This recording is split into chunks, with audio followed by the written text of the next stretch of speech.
tahulah ada sebahagian penceramah yang sebut benda tu. Dia boleh cerita, dia kata saya bawa balik buat umrah. Dia tu tuan guru cerita bawa balik pada buat umrah.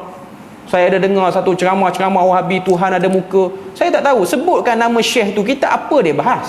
Sebab kuliah-kuliah sana ialah kuliah aras tinggi, dan memang pengkuliah sana tu pun ditauliahkan oleh kerajaan dia orang.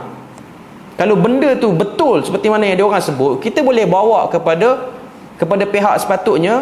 Orang macam ni tak boleh mengajar, tambah pula mengajar dalam masjid Nabi.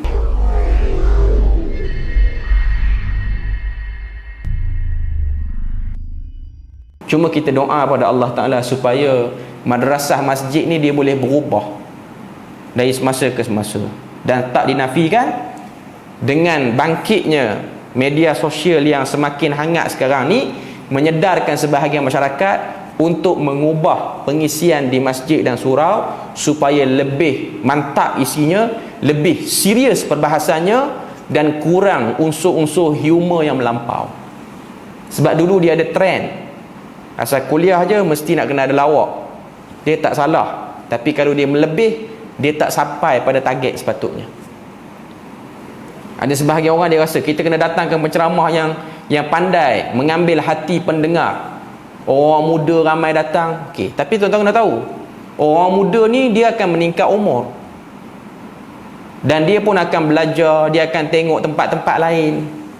Sebab tu kalau tuan-tuan tengok, kita pergi buat umrah, kita pergi buat haji, kuliah-kuliah dalam Masjid Nabawi tu ialah kuliah-kuliah yang hardcore, serius.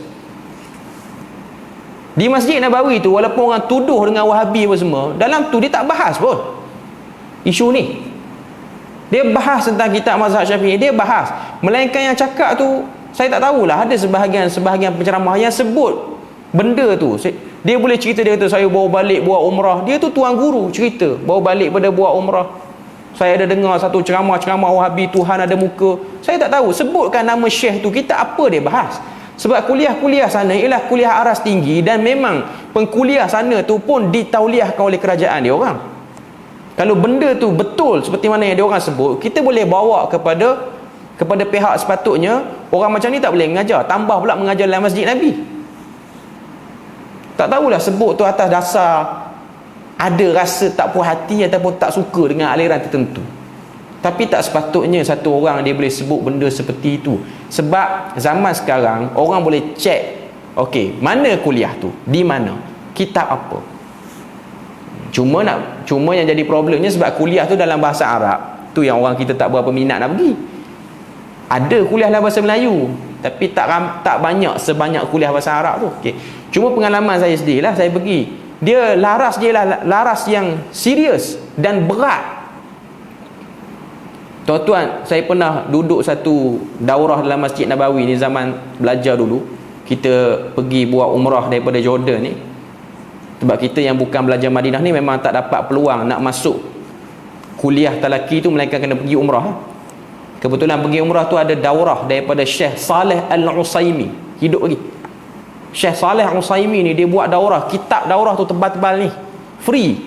Kerajaan banyak duit, free. Sebab memang saluran-saluran ke arah ilmu ni memang giat di Saudi, di Arab Saudi.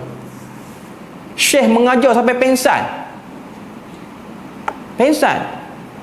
Biasanya di Malaysia ni ustaz tak pensan, yang mendengar pensan.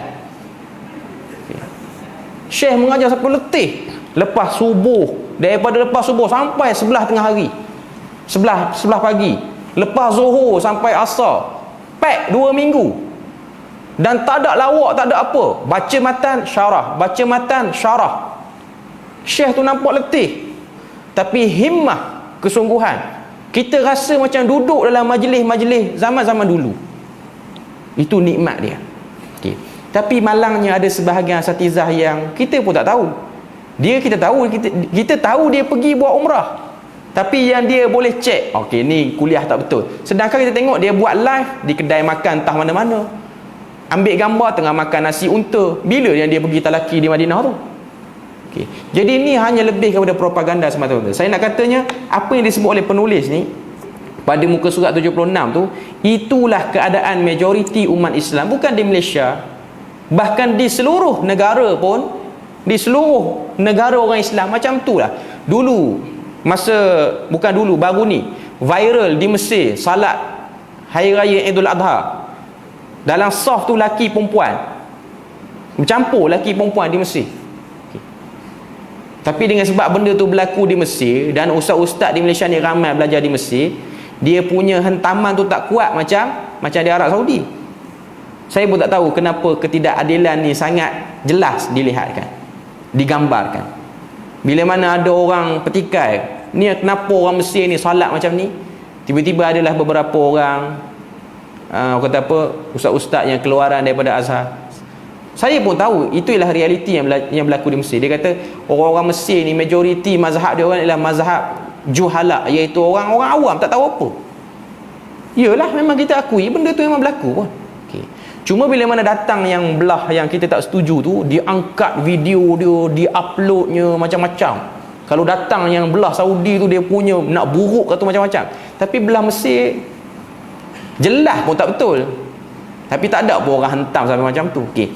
Inilah budaya agama yang sengit sebelah. Dia tak boleh nak bahas benda tu akademik.